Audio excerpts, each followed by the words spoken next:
cómo vendrían planteados para que ustedes puedan poner en práctica cómo vendría, no sé, el examen. El examen ahora sí ya está hecho. Son 15 casos, de los cuales tendrán 2 horas para responder. En su momento, había pensado dar un poquito de más tiempo. Sin embargo, la comprobación de lectura es lo que me sirve a mí para medir cómo estamos en cuanto a la posibilidad, a la capacidad. Recordemos, ya no somos adolescentes, ya no somos niños para que nos estén controlando, para que nosotros veamos un examen, hacerlo por nuestra propia cuenta. Sin embargo, nos gana todavía la emoción.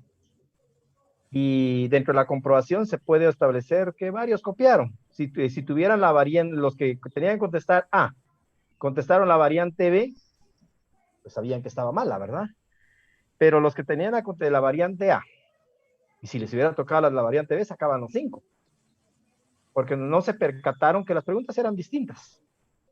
Simplemente alguien les pasó las respuestas y la contestaron así literalmente. Y entonces eso ahí uno percibe que lo que están haciendo es copiar. Y igual pasó con los que tenían variante B. Si hubieran tenido la variante A, sacan los 5.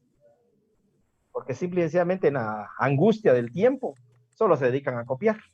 Y entonces, al final de cuentas, se puede verificar las copias totales que hacen de cada uno de los exámenes. Yo creo que ya no estamos en tiempo de que nos estén controlando y que nosotros miramos cómo está el asunto. No, debemos nosotros tomar responsabilidad. Entonces, seguimos con la misma mecánica que yo traigo en el curso. De la única manera de controlarlos es con el tiempo. Entonces, ahí si ustedes se van a decidir hacerlo en grupo, pues lo que van a hacer es perder tiempo. Y el tiempo está estrictamente medido a lo que ustedes tengan que hacer. Entonces, yo solo deseo de que todos salgan bien, que aprovechen el tiempo, que se concentren en el momento de que usted va a tomar su examen, lo haga. Las directrices están dadas ya. Tome su examen. Si lo va a contestar en la computadora, pues hágalo. Está diseñado para eso, ser una computadora. Si es de aquellas personas que lo va a imprimir y lo va a hacer a mano, pues no hay ningún problema.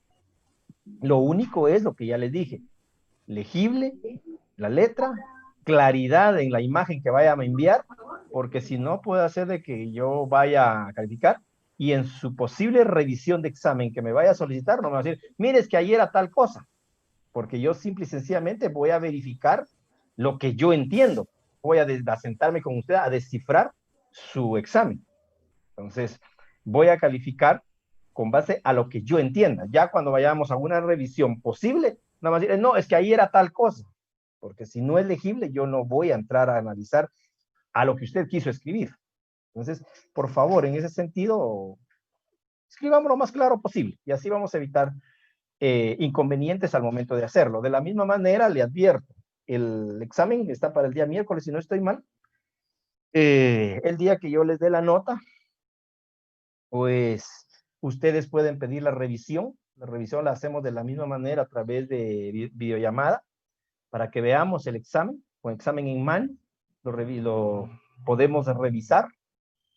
Las circunstancias conmigo en cuanto a una revisión es que partimos sobre la base de la nota que usted sacó. Si usted sacó 15 y quiere revisión de examen, pues va a partir de 15. Puede subir, mas no puede bajar. Como en algunos le dicen, vamos a revisar todo su examen. Y entonces ahí la del estudiante dice, mejor no pido, porque ya tengo 15, y por una revisión me van a bajar, mejor no. Entonces conmigo es que vamos a revisar las malas, para que veamos ese extremo de cómo respondió usted y cuál lo que podría hacer. Si usted ve los casos que le mandé, requiere un pequeño análisis. Usted escriba por qué considera usted que es delito y por qué considera que va a calificar con esa decisión que usted ha tomado en hacer la calificación jurídica. Entonces, si no lo hace, en cada uno de los casos que se le pida el razonamiento, de una vez le digo, O sea, el único trabajo que usted hace en el examen es tipificar. Y eso es lo que usted tiene que sentar. Tipificar y con base a lo demás solo es copiar en el libro. Entonces, la mecánica para ponderar una nota en cada caso va a ser la calificación jurídica y que esté complementada con los demás datos que le está pidiendo. Si falta un dato, la respuesta automáticamente valdrá 50%. Es que me van a decir, pero es que se está pidiendo cuatro respuestas. Y al final de cuentas, con una usted me bajó medio punto, sí, porque las otras, una es la difícil y es la calificación jurídica. Si usted me dice, es homicidio, pues agarre su 123 del libro y copie los elementos. No tiene mayor complicación hacerlo. Si usted, su criterio es no es homicidio, sino es asesinato, 132 va perfecto. Si no tiene fundamento su respuesta, pues quedará anulada. O sea, será mala, porque necesitamos fundamento en cada respuesta. Bueno, ustedes me dicen si comenzamos un repaso de lo que hemos visto o, en su defecto, avanzamos ya con contenido del segundo parcial. Licenciado, disculpe. Por favor. Yo tengo una duda. Por ejemplo, en el caso número 4, donde pide análisis del caso, usted estaba diciendo que se refiere al porqué del delito. Entonces, podría explicar que el sujeto activo, que es Marcial Lucero, actuó con ensañamiento y perversidad brutal debido a que causó 52 filazos y todo. A eso se refiere un análisis del caso, el por qué fue asesinato y cuáles son esos supuestos, los 5 presupuestos, perdón. Así es. En el caso tienen que ser sencillos, porque no tienen mucho tiempo para escribir un montón. Eso deben tomar ustedes en cuenta, que no van a tener mucho tiempo. Entonces, y principalmente aquellos que son muy acuciosos, muy estudiosos, son los que tienen problemas en ese tipo de examen, porque pierden tiempo en los primeros casos. Entonces, realmente lo que en el análisis, lo que se les pide, yo no me recuerdo qué caso les mandé, pues. Entonces, por ejemplo, lo que usted me dice, Marcial Lucero, me hablaba usted de la persona que mató y le dio, no sé, 52 tiros, de disparos.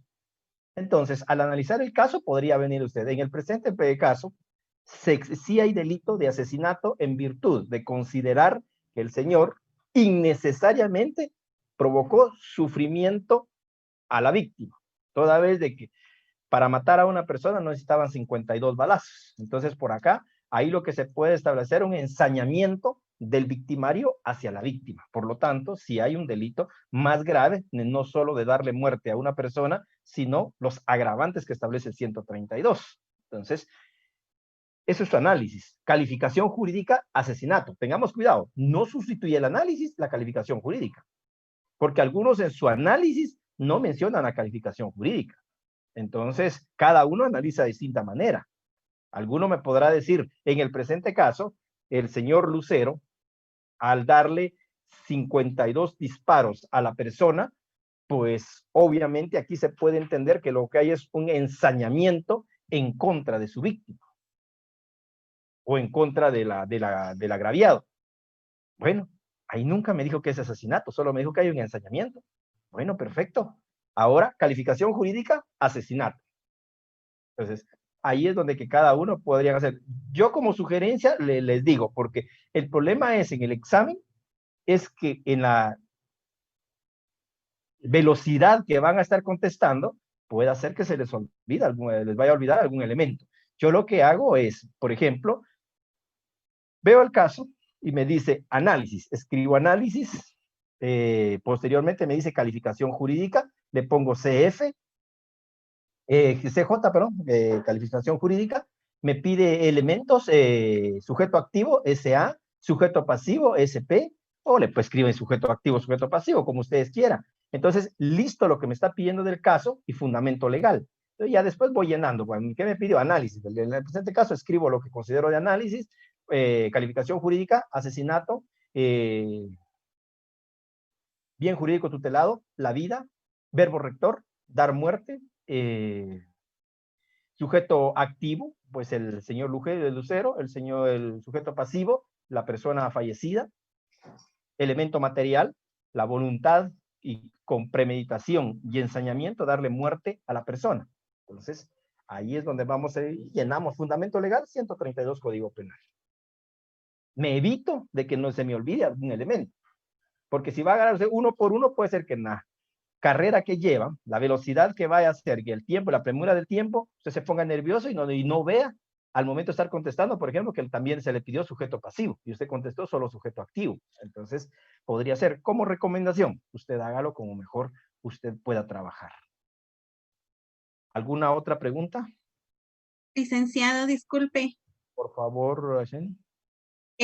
Usted, así como los casos que nos envió, así nos va a pedir todos los elementos, ¿verdad? Porque con lo que acaba de decir la compañera Luz, que los elementos que nos pedía, pero usted agregó otros. Entonces, lo que nosotros tenemos que hacer es fijarnos lo que usted nos está pidiendo, ¿verdad? Solamente.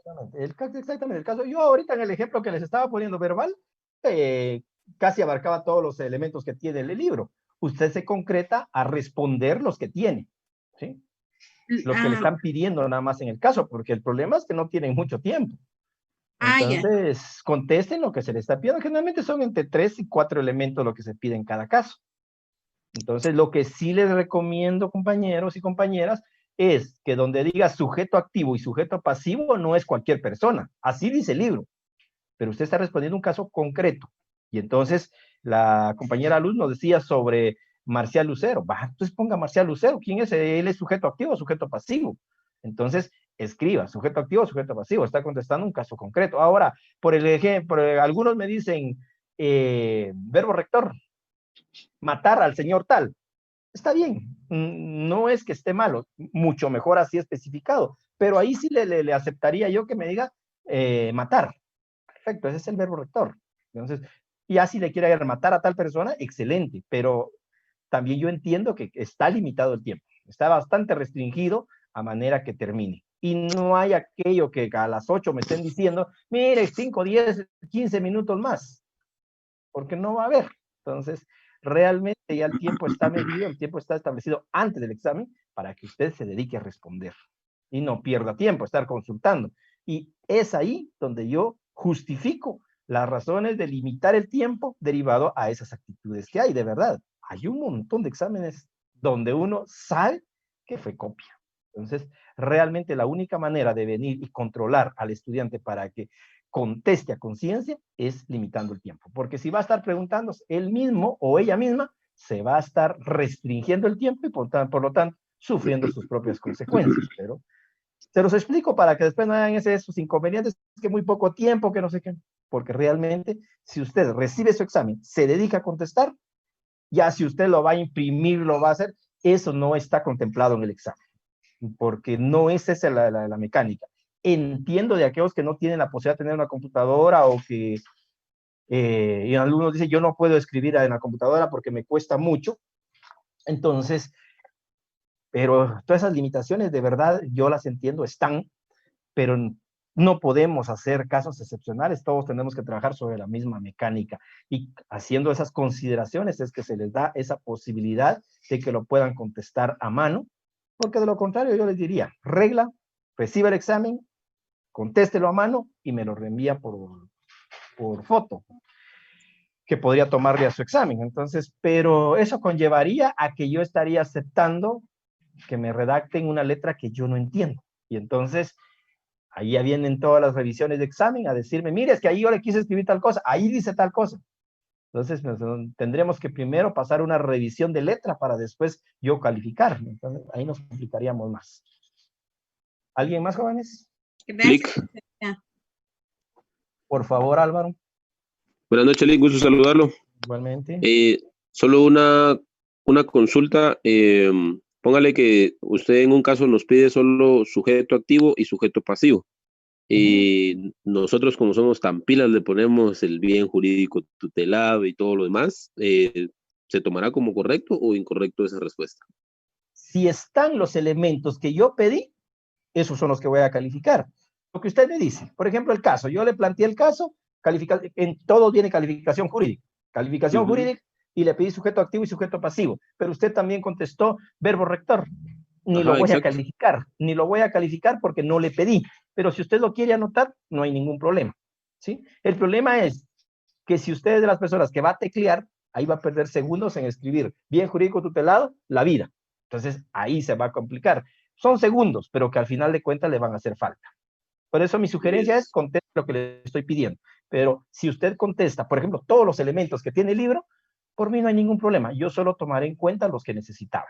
El problema es que le pedí sujeto activo, sujeto pasivo, y usted me contestó verbo rector, me contestó bien jurídico tutelado, y solo contestó sujeto activo. Ahí automáticamente tendrá solo medio punto, porque contestó otros y esos no van a sustituir lo que yo le pedí. Ok, correcto.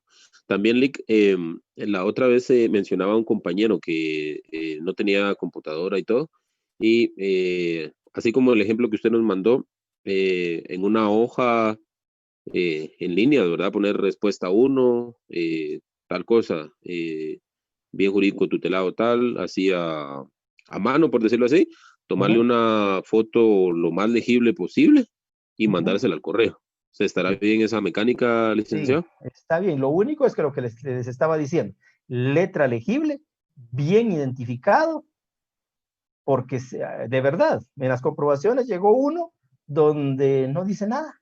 Solo dice respuesta 1, 2, 3, de la 1 a la 10, respuesta a todo el examen, pero no tiene nombre, no tiene número de carnet. Me tiene DPI, perdone, pero en DPI, ¿qué le puedo conseguir yo? ¿Dónde lo voy a conseguir? Si el centro a nosotros no nos proveyó DPI. Entonces, yo fui claro desde la primera clase. Vamos a manejar carnet, y el carnet es el que tiene número de año y el correlativo correspondiente. Eso es lo que vamos a manejar. Si usted, porque yo sé, porque alguno me puede decir, mire, pero la universidad en su modificación al reglamento dice que se identificarán ahora con el número de DPI. Sí, pero la U a nosotros no nos da el DPI.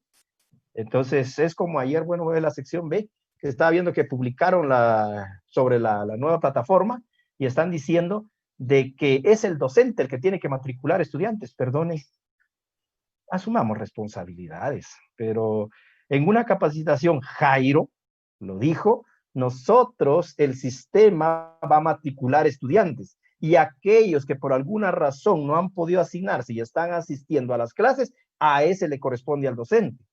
Entonces, no nos entendemos. Al docente le dicen una cosa y al estudiante le dicen otra. Pareciera ser que esto es crear rivalidad entre docentes y estudiantes. Entonces, realmente, el reglamento de la U, el nuevo reglamento, sí dice que se deberá identificar con DPI, pero a nosotros no nos han enviado DPI, y usted ve la plataforma de sus notas, no es el DPI que lo identifica el número de registro académico, que es más conocido como el número de carnet. Entonces, por favor, anote dónde está. Por aquí tengo uno a la vista. El 2013 40 0 280. Entonces, ese es su número de carnet, no es su DPI. Porque este que me mandó el DPI, no lo puedo identificar, no tengo cómo. Entonces, solo que llame yo al centro y decirle, mire, Roberto, ¿me podría dar usted a quién corresponde el número de DPI tal y tal? Y tampoco voy a llamar yo al estudiante. Es que por eso yo doy las instrucciones. Si el estudiante no comprende las instrucciones, estamos en problemas. Igual pasó con este compañero que usted hacía mención. Le dije, llámeme después de las 9 de la noche, vamos a buscarle una solución. No me llamó. Entonces, yo no soy el interesado, joder. Yo doy lo necesario. Y ya luego, casos aislados los vamos a arreglar. Pero lo que usted me estaba diciendo, sí lo podemos hacer así, pero sí necesito letra legible, imagen legible de la que va a mandar y bien identificado. Su nombre completo, su número de carnet y qué serie está respondiendo. Entonces, ya venimos. Yo sé que con el número de carnet puedo establecer, pero es más práctico. Y de verdad, jóvenes, si usted me contesta una variante de la que no corresponde, que sí hubo un estudiante que así contestó y que de verdad le digo sacó 5, pero contestó la variante B y le tocaba responder la variante A, sacó 0. Entonces, porque yo no voy a sustituir el error del estudiante. El problema es, yo quisiera entender que es un error y que se equivocó. Pero ¿qué tanto puedo estar yo seguro si no sus compañeros tenían la variante B y por eso le convenía contestar la variante B? Decirle después al docente, es que me equivoqué de variante. Entonces, usted se conoce su carnet. Usted sabe cuál es su carnet y entonces, fácil, usted vea cuál es la que le corresponde, qué variante. Entonces, se han dado casos también jóvenes, porque no soy perfecto, ¿sí? Algunos estudiantes han contestado la variante B cuando les corresponde la A. Y si yo se lo califiqué y tomé en cuenta, me di cuenta en una estudiante del semestre pasado que me pidió revisión. Y me dijo, fíjese que quiero revisión porque saqué 12. Entonces, va perfecto, sentamos a revisar. ¿Cuál es su número de carnet? Me dio y era par. Y ella respondió impar. Le dije yo, usted debió sacar 0, porque contestó una variante que no le correspondería. Pero ahí sí, como usted aprendió en teoría el proceso, precluyen las etapas procesales. La etapa donde yo debía verificar ese extremo había precluido, porque yo ya le había dado, publicado la nota a ella con una variante que no era, por lo tanto, se había asumido que ella había respondido un examen. Entonces, revisemos la variante que no le correspondía y por lo tanto entremos a verificar su examen. Allá no podía hacer yo nada. Claro, como docente sabemos que alguno me hubiera dicho, mire, usted se equivocó, su revisión de examen ahora es 0. Yo no me animo a hacerlo, porque yo sé el esfuerzo que hace el estudiante. Y entonces, el error tal vez fue de ella, haber contestado un examen que no era, caí en el mismo error, había que seguir, no hay problema. Entonces, por eso le digo, también le estoy dando el chivo. Indíqueme qué serie, y puede ser que yo solo le revise la serie y usted me contestó otra, pero no se arriesgue, porque puede ser que sí me doy cuenta y va a sacar 0. Porque no me voy a dedicar a revisar un examen que le tocaba contestar variante A y contestó la B. Pero podría darse, ya le digo, este caso sí se dio. Entonces, no hay ningún problema, jóvenes, lo pueden enviar así, impreso e identificada las respuestas, pero eso sí me identifican. Caso número 1 o número 1, número 2, número 3, hasta el número 15, o no, como estén, porque creo que los voy a poner por series, porque así lo requiere el centro universitario. Entonces, usted me anota, por ejemplo, caso 1, serie 1, número 1, número 2, número 3, 4, 5, 6, 7, 8, serie 2, y va numerando también. Me lo identifica, porque si me van a contestar el listado nada más, si está por series, yo no puedo adivinar de qué serie corresponde. Identifíquelo y no hay ningún problema. Lick, también con respecto a lo de que usted decía de par o impar, son los últimos 2 dígitos del carnet, ¿verdad? Sí, es el último número. ¿Sí? Ah, bueno. Por ejemplo, aquí tengo a la vista el 2019, 4432. Le toca número par, ¿sí? Por el 2 que termina. A lo mejor 32, pues, si usted quiere los 2 últimos dígitos, son 32. El problema, les decía yo, con 2 números, aquel que tiene 0. Por ejemplo, el 2013, 40040. Su número termina con 0. Entonces ahí hay que ver el número que le antecede, es un 4 y se vuelve en 40. El 40 es par. Y si fuera un 3 el que le antecede, se vuelve 30 y también es par. Por eso les decía yo, el 0 es par. Entonces, Okay. Los números pares son 0, 2, 4, 6, 8. Y números impares, pues 1, 3, 5, 7 y 9. Ok, Ahí no hay Lick, para dónde. muchas gracias. Muy bien. ¿Alguien más, jóvenes? ¿Preguntas? Lick, buenas noches, perdone, solo una pregunta. Diga, por favor. Por ejemplo, si mi carnet es par, ¿qué variante de examen me tocaría? Ahí va a decir en el examen. Iba a decir en el examen. Sí, ahí hay que leer las instrucciones. Puede ser que lo pueda cambiar, que diga número par, carnet par, conteste la serie B y el número impar conteste la serie A, o a la inversa, el carnet par conteste la serie A, la serie B, el impar, y el par la serie A. Entonces, por eso mejor lea las instrucciones. Gracias, Lick. Y aprovechando, fíjese que yo tengo una duda. Diga. En cuanto en el artículo 127 en homicidio culposo. Ajá. Fíjese que viendo por ejemplo, un auto que voy manejando un automóvil que de repente se me atraviesa una persona y la maté. En ese caso, por ejemplo, fue accidente y es un homicidio culposo, pero le aplicaría solo en cuanto al el primer párrafo, o le incluiría también en el segundo párrafo en cuanto a la pena, ¿verdad? Por ejemplo, en la pena dice ahí de 3 años a 8 años de prisión en el primer párrafo.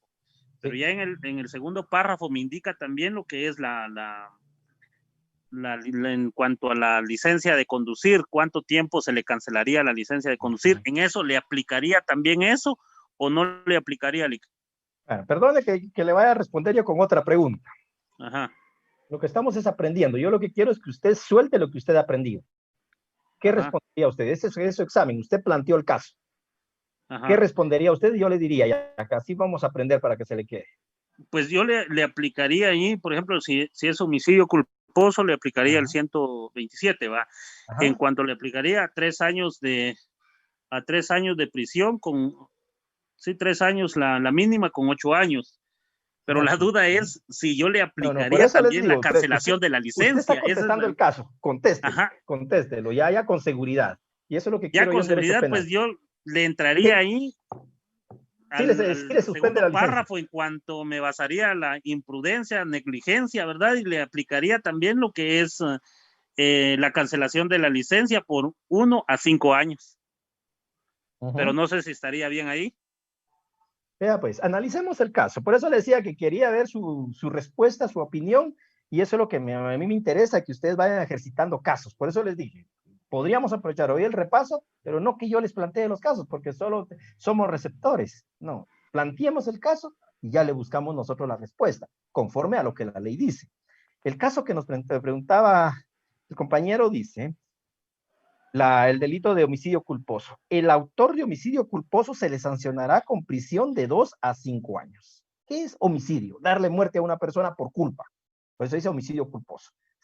Darle muerte a una persona faltando al deber de cuidado. Dice el segundo párrafo. Cuando el hecho causare además lesiones a otras personas o resultara la muerte de varias. Ahí es donde descarta ese hecho que él me ponía de ejemplo.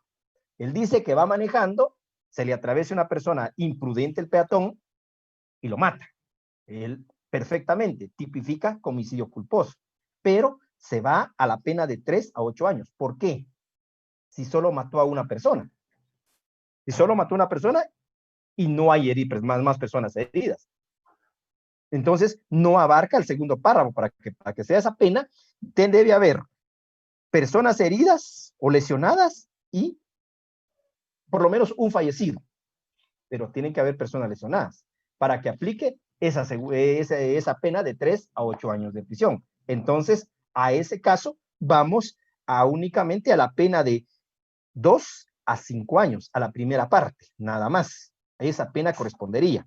Ahora, lo que a él le llamaba la atención era la licencia. Veamos qué dice el segundo párrafo. Si el delito fuere cometido al manejar un vehículo bajo influencia de bebidas alcohólicas en estado de ebriedad o bajo influencia de drogas o estupefacientes, veamos que hay una coma porque está separando las acciones que debe realizar la persona, que afecten la personalidad del conductor o cuando conduzca con temeridad o impericia, manifiesta o en forma imprudente o negligente, en situación que menoscabe o reduzca su capacidad mental, volitiva o física. Se impondrá al responsable el doble de la pena. Entonces, aquí no nos desprende de los mismos estados que está pidiendo la ley, que lo haga en estado de ebriedad, bajo bebidas alcohólicas o bajo algún tipo de droga que no permita al piloto tener el debido control de sí mismo y por lo tanto controlar la máquina que manejaba. Entonces, acá por eso dice que menoscabe o reduzca su capacidad mental, volitiva o física, se impondrá, ahí es donde viene la sanción. ¿Cómo podemos? Por eso les decía yo cuando veíamos estos delitos, ¿cuándo es una persona imprudente? Y eso es lo que hay que establecerlo, porque la imprudencia ya es parte del delito de culpa, entonces no podemos 2 veces sancionar a la persona. Entonces, si la persona, por ejemplo, en una carretera, por ejemplo, que supongamos que el caso suyo sea la famosa, la recta de Paticilla, ¿sí? Está permitido a 70 kilómetros por hora, pero la persona venía a 120. Obviamente, y no podía él frenar al ver al peatón atravesarse. Por lo tanto, es más fácil que se pase llevando al peatón y que él va a tener que detenerse más adelante. Entonces, él ahí es un imprudente, porque esa carretera no es para correr, es para desplazarse a una velocidad más fuerte de la que en la ruta normal se pueda conducir, y por eso la ley permite, o el reglamento de tránsito permite a 70 kilómetros por hora. ¿Sí? Entonces, pero ahí es parte del delito, la culpa, falta el deber de cuidado. Ahora, no podemos decirle, y también lo vamos a sancionar por falta de deber de cuidado, quitarle suspenderle la licencia, porque no hay otro elemento que lo haga distinto. Ahora, si lo hace bajo efectos de licor, de drogado o ebrio, entonces ahí sí, ahí hay un elemento más que venga, porque va a decir, solo me tomé una cerveza. Sí, señor, usted no tenía ni oler una cerveza cuando iba a conducir un vehículo. Está prohibido. Por lo tanto, ahí sí, es imprudente al manejar un vehículo e ingerir licor. Entonces, ahí sí aplica la suspensión de la licencia. Ahora, la persona viene a 90 kilómetros por hora, atropella a una persona, se detiene en el momento, brinda el auxilio correspondiente, determina que la persona en un momento nada estaba lúcida, tenía licencia y todo, faltó el deber de cuidado. Por si alguna negligencia o imprudencia en todo caso, manejar a esa velocidad. Y eso no permitió que él tuviera el control del vehículo a 90 kilómetros por hora, y por lo tanto cuando la persona se atravesó era imposible que él frenara. Entonces ahí está la culpa inmersa en el delito. El problema es hacerlo con algún tipo de los elementos que aquí menciona, como drogas, borrachera o consumo de alcohol, porque aquí no dice cantidad. Me dicen que la cerveza es muy escandalosa, pues obviamente con una cerveza que se ha tomado, eso ya es efectos de licor. Entonces, ahí sería, Juan, la calificación jurídica. No consideraría que si la persona va en su estado normal y con la licencia de conducir vigente, no tendría que suspenderse la licencia, porque no va en estado de ebriedad, no iba en estado etílico, no tenía aliento a licor y tampoco bajo efectos de alguna droga. Entonces no había razón de suspender la licencia. Gracias, Lick, esa era la duda, ahorita me la aclaró, porque la duda es, por ejemplo, yo iba manejando, pero iba así normal, a una velocidad normal y he estado sin ebriedad ni nada como lo establece en ese párrafo, entonces sí, no hay necesidad que me suspendan la licencia, ¿verdad, Lick? No. Solo a menos que yo vaya, y al menos que yo vaya con algunos, como por ejemplo, si voy con bebida alcohólica o alguno de los que me menciona aquí, en ese caso sí me suspenden la licencia, ¿verdad? Ahí sí conllevaría suspender la licencia. Gracias, Lick, esa era la duda que yo tenía. No tengan pena. Lo que sí debemos tener presente, jóvenes, es que en estos casos, los que estamos analizando es el primer escenario, de los cuales se da el hecho. Lo que me decía Juan, él va conduciendo el vehículo, atropella a una persona, por ejemplo, carretera interamericana, va a 60 kilómetros por hora, se atraviesa una persona, la atropella y la mata, ¿sí? Y lleva su licencia en estado normal. Acto introductorio, hay la muerte de una persona, tiene que someterse a una investigación. A priori no se va a decir, mire, él venía a 60 kilómetros por hora, tomó sus precauciones, el peatón fue el imprudente, porque debemos tener presente una ponderación. Ustedes están viendo derecho constitucional, y entonces en derecho constitucional usted ya vio, ahora profesor constitucional está viendo, me imagino, la ponderación de derechos. ¿Qué es la ponderación? Poner en una balanza los derechos, ¿cuál pesa más? ¿Sí? Entonces acá tenemos vida perdida por una persona y limitación de libertad de la otra. ¿Qué derecho pesa más? Pues obviamente la vida, la que se perdió. Y la ley privilegia, la Constitución Política de la República garantiza el derecho. Y que cuando ésta se corta por cualquier circunstancia, pues se merece una sanción. Entonces, a priori, esta persona mató a la otra, no obstante 60 kilómetros por hora, con licencia de conducir, sin efectos de licor, tuvo la responsabilidad. Entonces, en primera audiencia, primera declaración, casi siempre va a ser ligada a la persona por el delito de homicidio culposo. ya será en la investigación, por eso es que hay de 3 a 6 meses de investigación, lo va a ver usted en procesal penal, 3 meses si se queda preso, 6 meses si se queda libre para medida sustitutiva como máximo, ahí puede ser menos.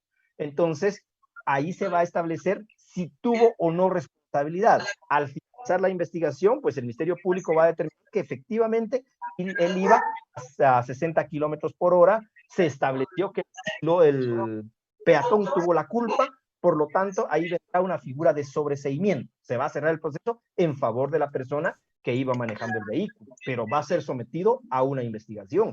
Por eso la en el Código Procesal Penal, que en caso de personas que cometan hechos de tránsito, hay lo que se llama arresto domiciliario. ¿Y qué se necesita? Que la persona tenga licencia vigente, que no esté en estado de ebriedad, que preste el auxilio correspondiente y, consecuentemente, que no se dé la fuga. Esos son los presupuestos que establece el artículo 65 del procesal penal para que se le pueda otorgar arresto domiciliario en el lugar de la Policía Nacional Civil. Entonces, ahí es donde privilegia esa circunstancia, porque la ley está privilegiar la vida y se tendrá que investigar ese caso.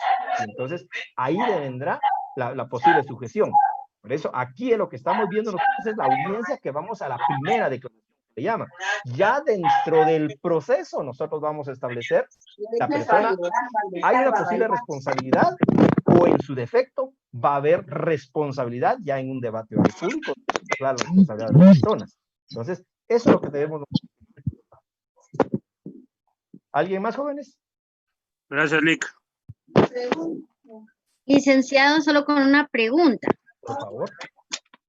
En el caso que planteaba el compañero, por ejemplo, si se diera la muerte de 2 personas, ahí ya se tomaría con la segunda pena del primer párrafo, que sería de 3 a 8 años de prisión. Sí. Ahí dice, cuando el hecho causare además lesiones a otras personas, o, por ejemplo, en el caso que nos ponía Juan, iba manejando, murió una persona, pero lesionó a otra. Entonces ahí va a la segunda parte, de 3 a 8 años de prisión. Ahora, el caso que usted nos ponía, 2 personas muertas, lo que va a la segunda parte de este parrafito, donde dice, cuando el hecho causare además lesiones a otras personas. Perfecto, estamos encadenando la primera parte, que el homicidio culposo, con lesiones de otras personas. O es separativo, resultar en la muerte de varias, lo que usted perfectamente me dice. Hay 2 muertos, no hay heridos, 2 muertos. Entonces, también aplica la pena de 3 a 8 años de prisión. Excelente la observación, porque eso nos permite a determinar que ahí no hay más heridos, pero hay 2 muertos. Entonces, la pena que le esperaría a esta persona es la segunda parte, 3 a 8 años de prisión. Muchas gracias, licenciado. Muy bien. ¿Alguien más? Lick, buenas noches. Y si además la persona que comete el delito encaja en el segundo párrafo del artículo 127, sería el doble de esa pena. Entonces sería de 6 a 16 años. Le respondo cuando regresemos, porque estamos a menos de un minuto y me voy a quedar hablando solo. Le respondo posteriormente. Bueno.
Continuamos, jóvenes.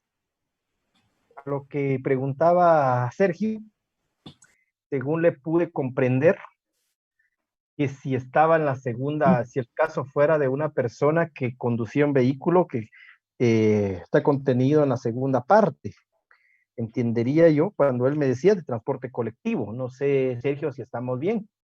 No, perdón, Lick, es si la persona va bajo efectos de algún tipo de bebida alcohólica, algún estupefaciente, y si además el conductor, además de atropellar, mata a varias personas y por el hecho de ir bajo esta influencia de bebidas alcohólicas, eh, se le duplicaría la pena.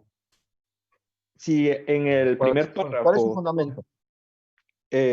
de acuerdo al artículo 127, que si hay varios muertos sería la pena de 3 a 8 años, pero no sé si no estoy mal, que si la persona va bajo algún efecto de alguna bebida alcohólica, además, el responsable el doble de la pena que le corresponda y además esto sería la cancelación de la licencia de conducir de 1 a 5 años, pero me refería que si va a efectos de alcohol, ya no sería 3 años o 8 años, sino que serían 6 a 16.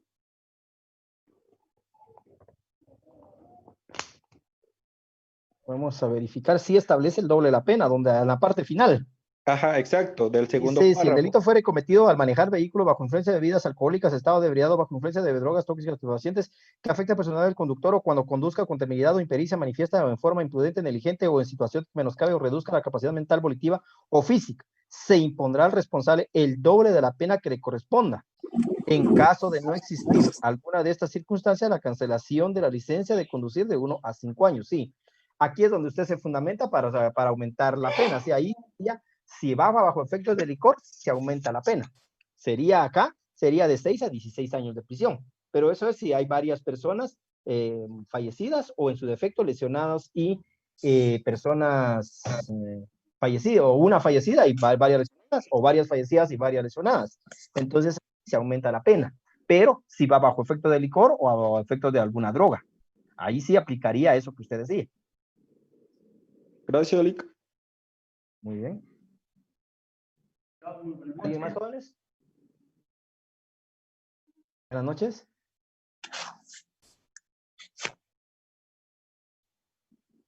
Exacto. ¿Ah?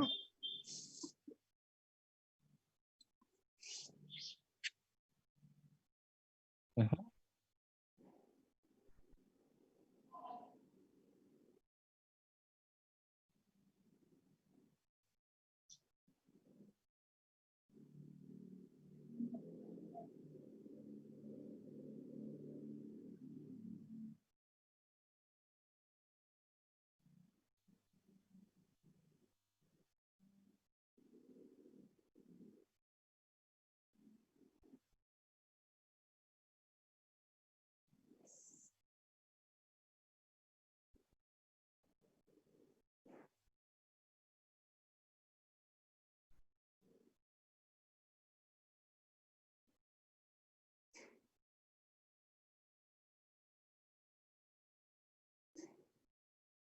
Hijo de la chingada. Por favor, apague el micrófono. Juan Paul, siga.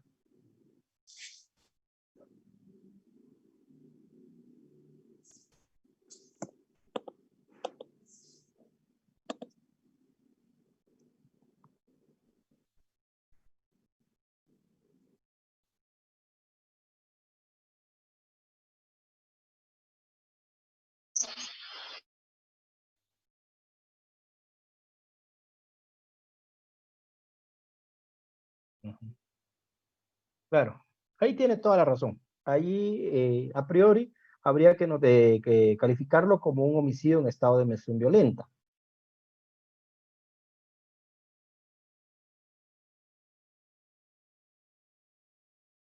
Temporal. Exactamente. Ajá. Sí, ahí es típico caso, el ejemplo que usted nos anota de un homicidio en estado de emoción violenta, que aunque en la etapa de investigación El Ministerio Público con objetividad tendrá que recabar todos esos medios que estaba estableciendo y que en un momento dado va a haber causa de justificación. Pues ya vemos nosotros ahí en lo que usted ya vio en Penal 1, cómo ahí podría operar una causa de justificación.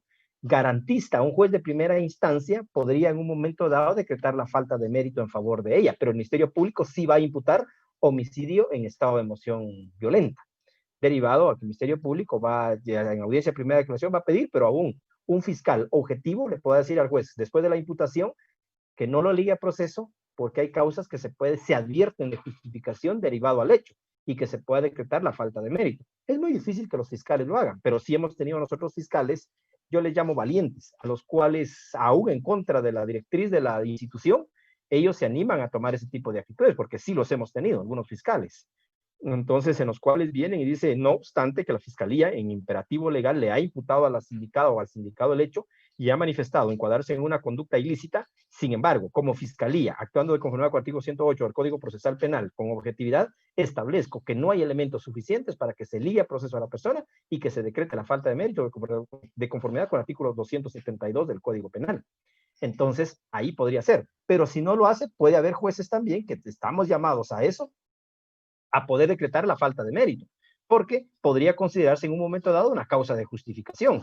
Sin embargo, positivista, fiscal, positivista el juez, es obviamente ahí lo que conlleva lo que usted perfectamente tipifica como un homicidio de estado de emoción violenta. Al ver las circunstancias como una madre, obviamente la protección a su hija, y no importaba, no midió la magnitud de lo cual estaba pasando, la ira cegó al discernir a ella la consecuencia que había y por lo tanto herir al esposo. Ya las circunstancias, o matarlo, ya las circunstancias en las cuales no haya un arrepentimiento, pues no hay un arrepentimiento por el acto deplorable que él estaba realizando hacia su hija. Entonces, son circunstancias que se dan, pero sí.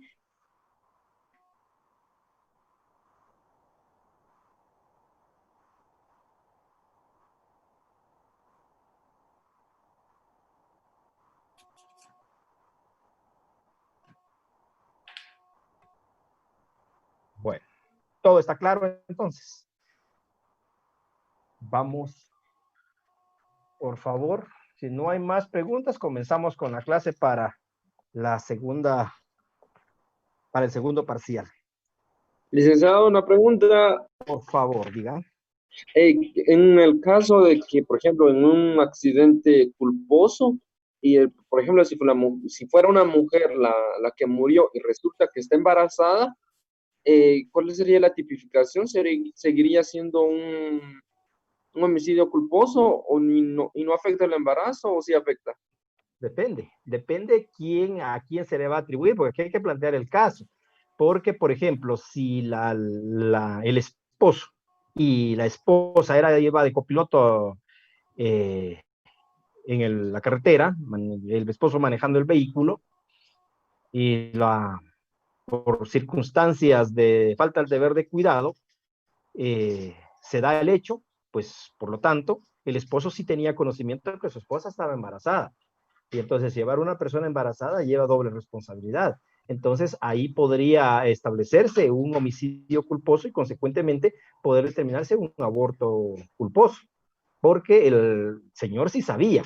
Ahora, por ejemplo, plantear el caso de que el esposo y la esposa se conducían en su vehículo, venía otro vehículo a alta velocidad, sin tomar sus precauciones necesarias, va a colisionar con él, del impacto muere la esposa y consecuentemente se da el aborto. Ahí no, a él sí no se le podría tipificar porque él no conocía a quién le iba a pegar primero y segundo, menos que la mujer estaba embarazada. Entonces ahí únicamente se entra a conocer en cuanto al homicidio culposo, porque únicamente se da del hecho, resulta la muerte de la señora y lamentablemente también del producto que estaba esperando, porque obviamente de ese mismo extremo se da esa consecuencia. Pero este piloto pues, no conocía que los que iban en ese vehículo, una de ellas estaba embarazada.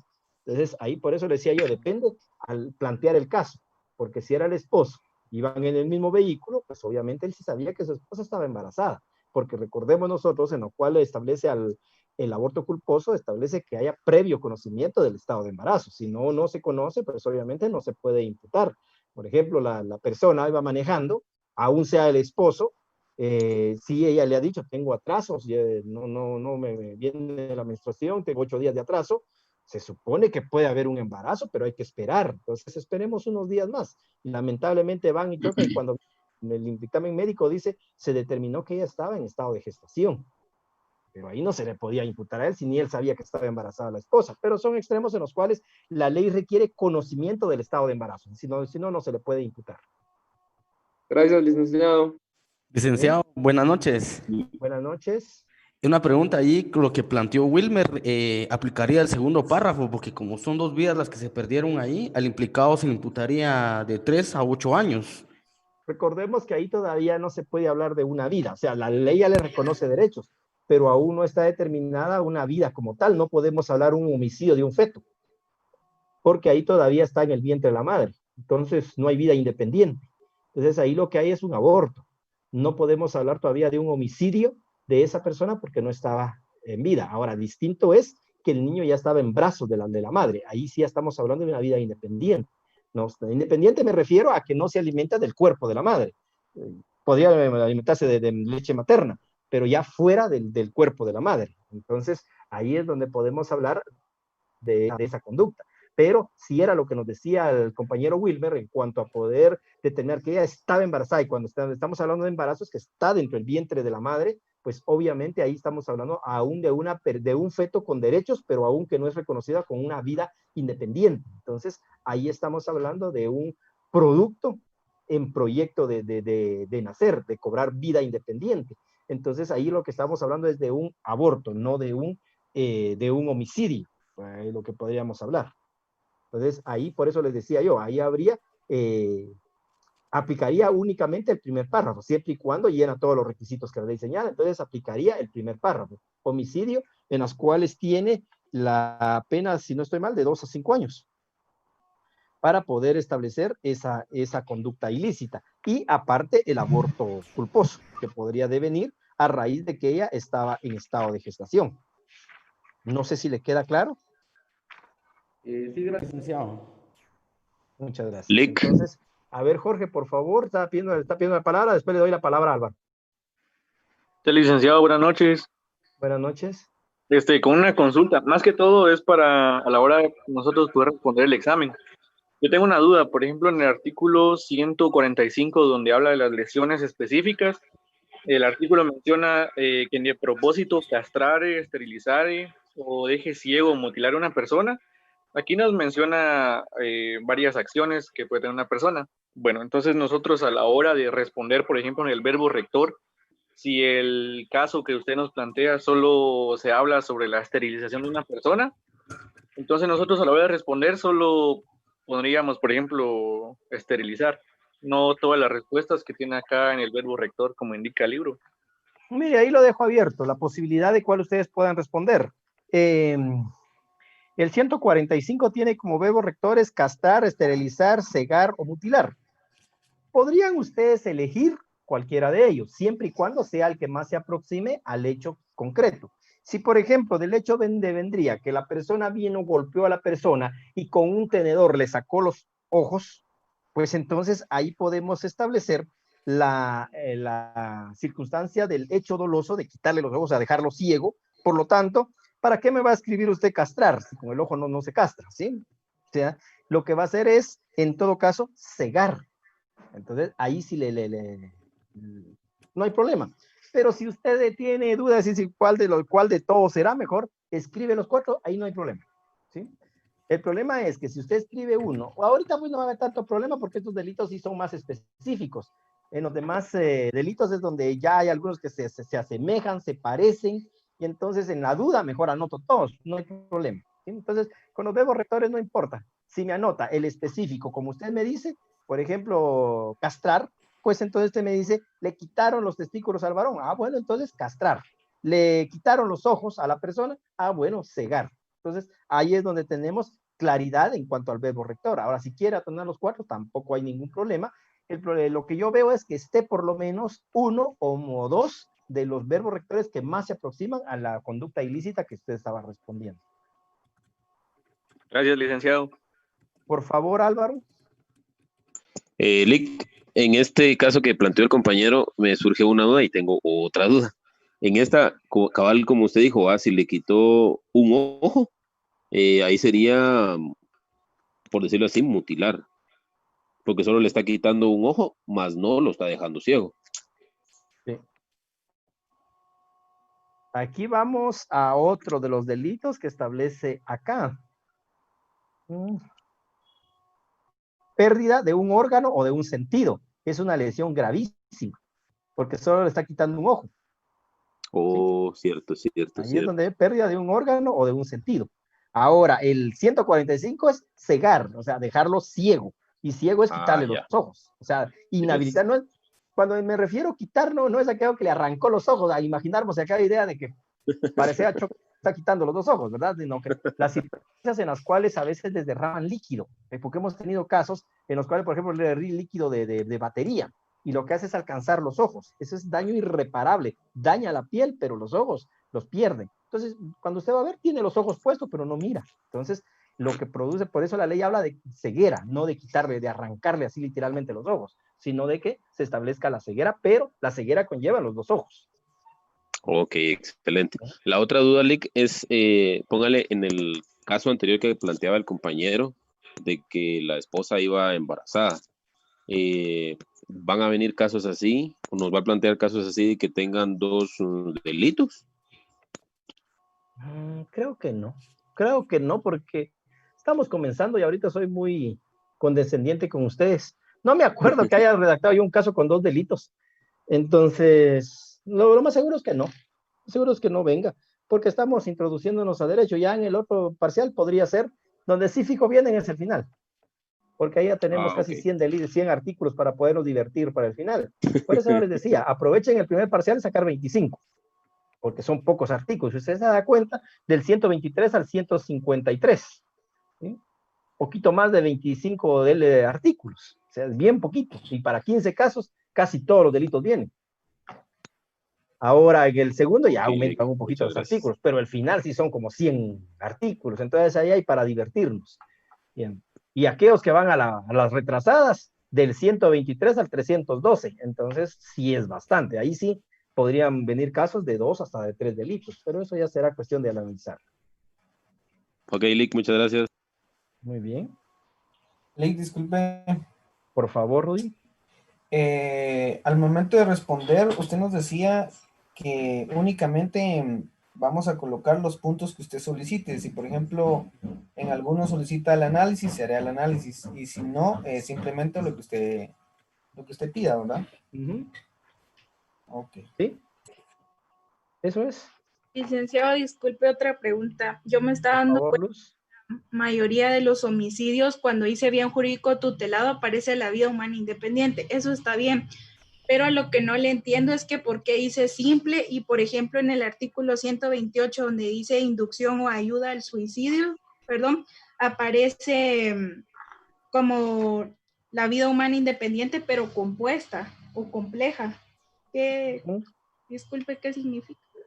Lo que pasa es que cuando nos diga la vida independiente, siempre es un desglose que hace el autor, en la cual, vamos a ver el 123, cómo lo anota él. Quiero ver, dice vida independiente fuera del vientre materno simple. O sea, aquí es cuando se da muerte a una persona nada más, en lo que él refiere a ese extremo. ¿Cuál es el artículo que dice que tiene compuesto? Es el 128. El 128, la inducción al suicidio. Sí. Sí, ahí ya nos establece sobre una vida independiente, no sé bien, la vida independiente fuera del vientre materno complejo. Aquí lo que establece es que cuando se dan los hechos puedan existir, que en esta inducción al suicidio no pueda ser una sola persona, sino puedan ser varias. Y por eso la complejidad que pueda darse, por eso en algunos dice compuesto, porque se necesitan varios elementos para que se pueda dar el delito. En cambio, en el homicidio, pues obviamente va a ser casi siempre, no, regla general, una persona con otra, porque no hay esa circunstancia de alevosía en la cual pueda determinarse dos atacaron a uno, porque ahí si ya dos atacaron a uno, ya estaríamos hablando en posible asesinato. pero entonces en homicidio estamos hablando de 1. Y entonces se vuelve simple la circunstancia de 1 contra 1 y termina muerto uno de ellos. En cambio, en la inducción al suicidio, la complejidad que arrastra el caso es que no solo poder establecer que efectivamente la persona fue inducida al suicidio o ya lo tenía él pensado y solo cuestión que los otros lo animaran. Entonces, por eso se llama de esa forma compleja, porque se tiene que establecer con claridad los extremos, no necesariamente de a priori, poder o así a primera vista, poder entender, sí, ellos le dijeron que se matara y por eso se mató, porque puede ser que entre los estudios psicológicos, en los estudios psiquiátricos se pueda determinar que esa persona en vida tenía problemas psiquiátricos y por eso lo único que falta es que los otros lo animaran y conllevó a darle la muerte. Por eso el autor hace ese tipo de diferenciación en cuanto a poder determinar cuándo puede ser tan simple el asunto de como decir 2 más 2, 4, o establecer esa complejidad en cuanto a poder verificar que efectivamente él se mató porque él quiso o porque efectivamente fue por la inducción que le hizo o le hicieron las personas que contribuyeron a que él se quitara la vida. Por eso lo llama el autor, pero eso es pura definición, puro criterio del autor al momento de hacer ese tipo de análisis en cada uno de los delitos. Bueno, gracias, muy amable. Muy bien. Licenciado, buenas noches. Buenas noches, adelante, por favor. Disculpe, fíjese que en mis apuntes, ¿verdad? Tengo que en las clases hace unos días usted indicaba que se puede suspender la responsabilidad penal. Mi consulta pues es si el juez dicta esa multa o si son especiales los casos, digamos, de fallecimiento que tienen derecho a esta indemnización. Vea, la suspensión es una figura procesal, lo van a ver ustedes más adelante. Yo sí les hacía mención en cuanto a cómo opera el sistema de justicia.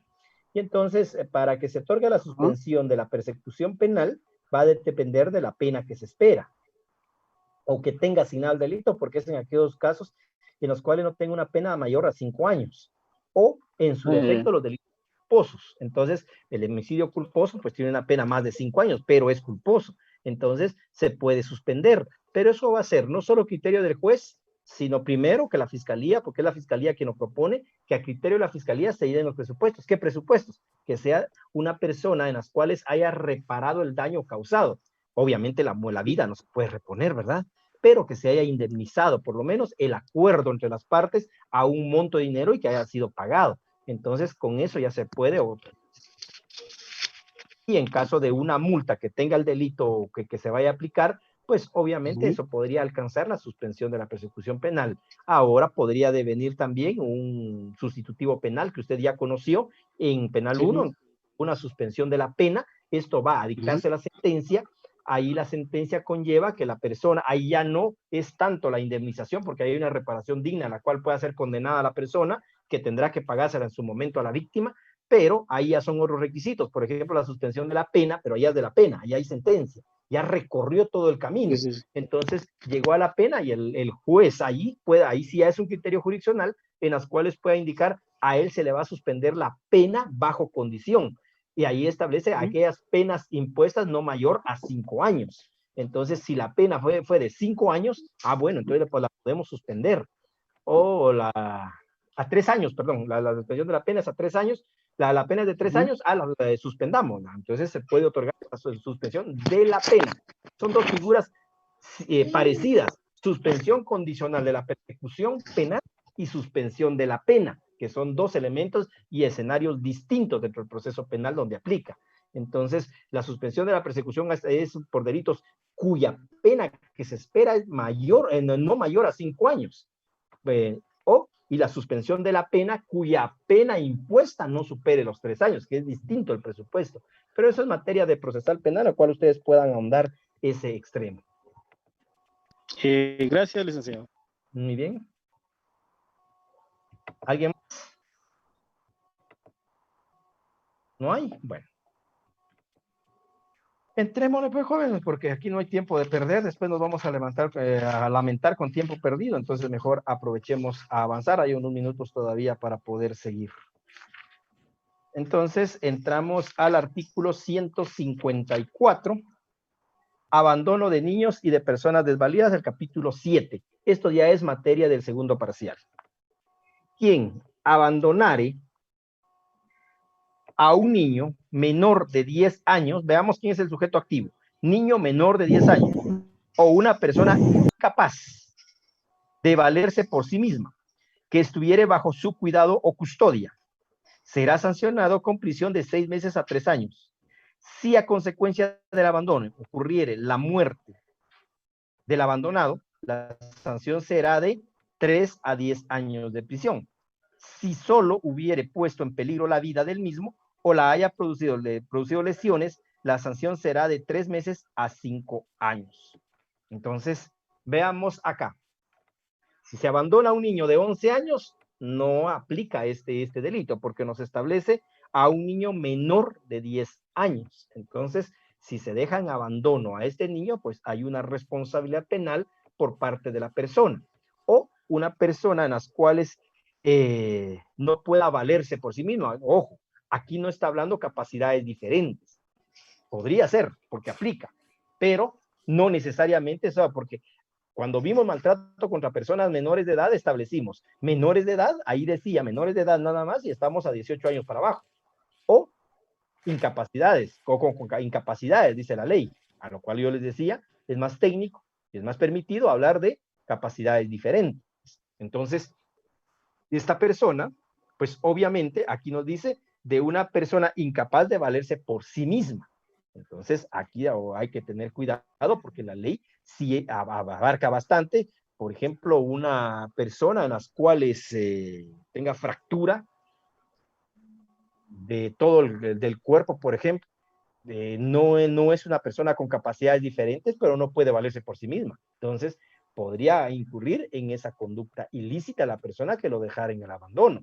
¿Cuántos casos hemos sabido de personas en las que sufren fracturas, no se pueden valer por sí mismas? Se van a recuperar, obviamente, pero personas que no las pueden cuidar y los dejan abandonados. Ahí es donde incurren en este delito.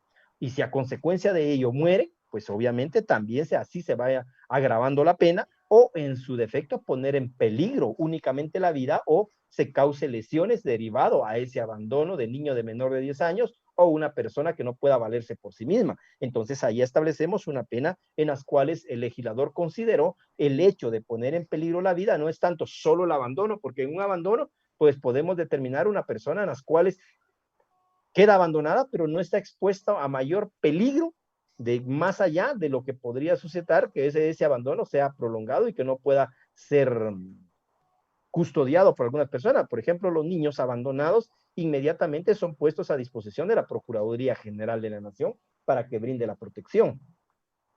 Pero si ese niño, por ejemplo, es abandonado en los aposentos, por decirle algo, tiene 9 años, un niño 7 años, la cual obviamente los aposentos pues lo van a cerrar a determinada hora, se corre un riesgo en el lugar, hay agua, y si el niño no sabe nadar y decide meterse a una de las piscinas, pues está poniendo en riesgo la vida de ese niño. O en su defecto dejarlo abandonado en zonas rojas en las cuales es muy arriesgada la integridad del niño y por lo tanto pues ahí corre mayor riesgo que dejarlo abandonado en un parque, por ejemplo, de los cuales conllevaría la consecuencia de exponerlo a peligros más graves al momento de quedar en soledad. Por lo tanto, es lo que ahí conlleva a poder privilegiar ese interés superior a la seguridad e integridad de los niños como tal. Por eso es que aquí nos habla del bien jurídico tutelado, la integridad física y la vida. Aquí lo que nos decía la compañera Luz en cuanto a determinar aquí por qué le dice complejo, porque aquí se ponen en riesgo dos bienes jurídicos tutelados según el autor, y por eso es la complejidad del mismo, en los cuales determinar en cuanto al abandono de ese niño o niña, o en su defecto persona que no pueda valerse por sí mismo, por ejemplo un incapaz o con capacidades diferentes que pueda tener y que sea abandonado, pues obviamente lo estamos exponiendo a graves consecuencias de las cuales pueda sufrir al momento de no valerse por sí mismo. ¿Alguna duda, jóvenes, en cuanto a este delito? Yo tengo una duda o sí, bueno, más que todo es una duda. Por favor.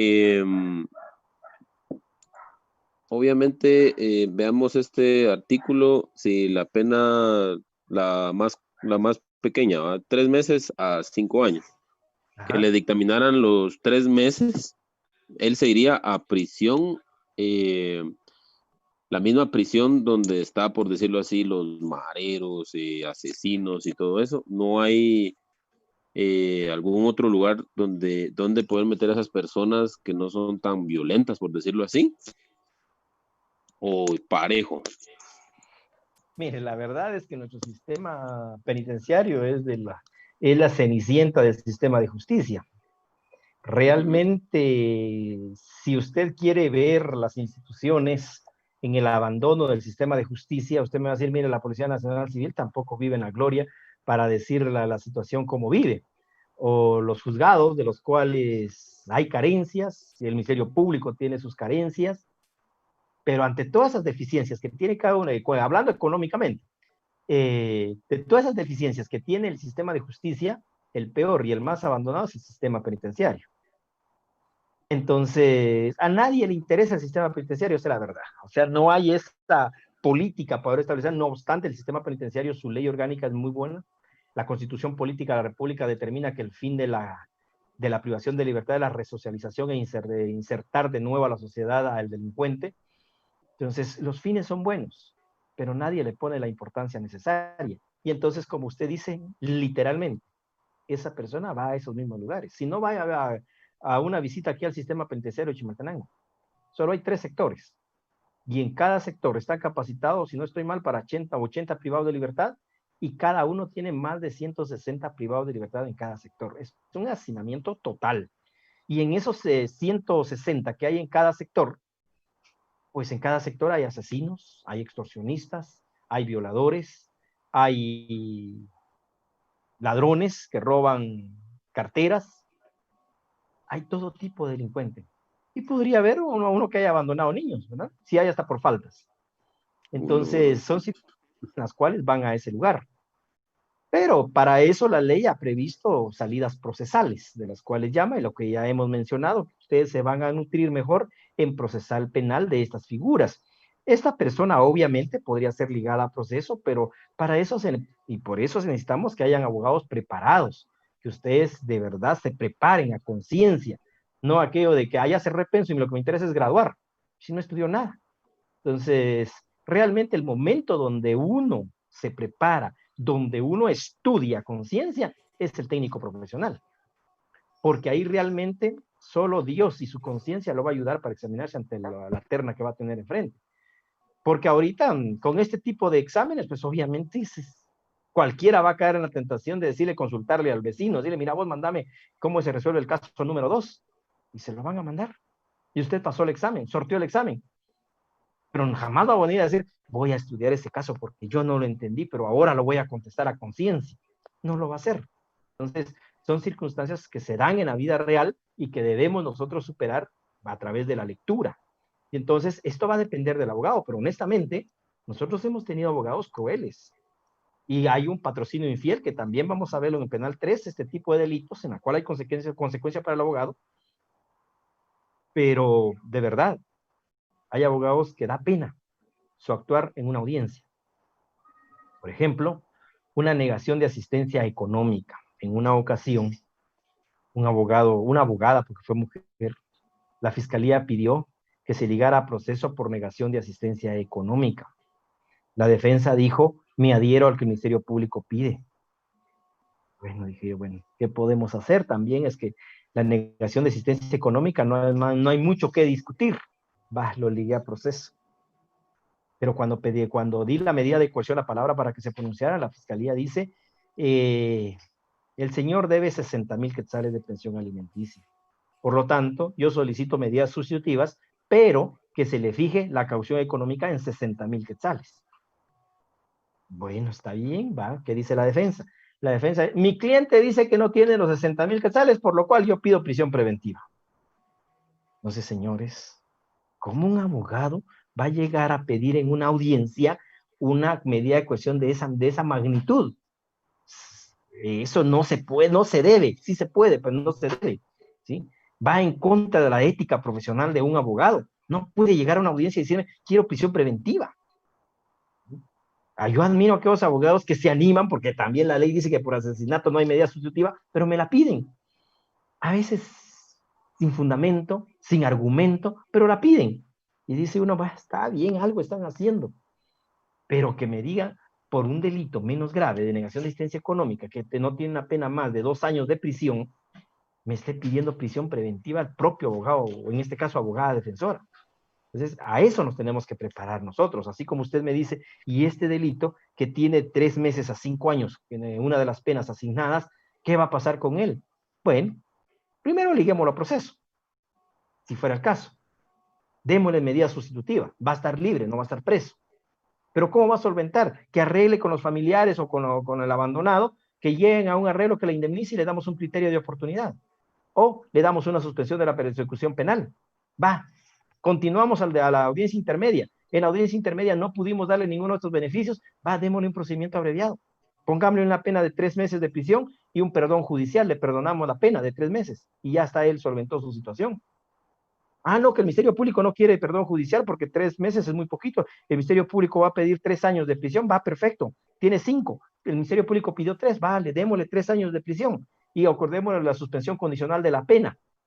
Le suspendemos la pena bajo condiciones que él cumpla y está libre. Entonces, hay figuras en las cuales podemos nosotros beneficiar para que esa persona no vaya privada de libertad. Pero eso va a ser trabajo también de la defensa, y para lo cual debemos conocer todos nosotros los institutos que regula la ley para poderlo requerir en una audiencia de primera declaración o en cualquier audiencia que se vaya a señalar. Ok, muchas gracias. Para saber, 2 compañeros vi que levantaron la mano, me marcaron la manita azul. No pude, no sé, vi los nombres, pero se me olvidaron. Por favor, quienes estaban levantando la mano.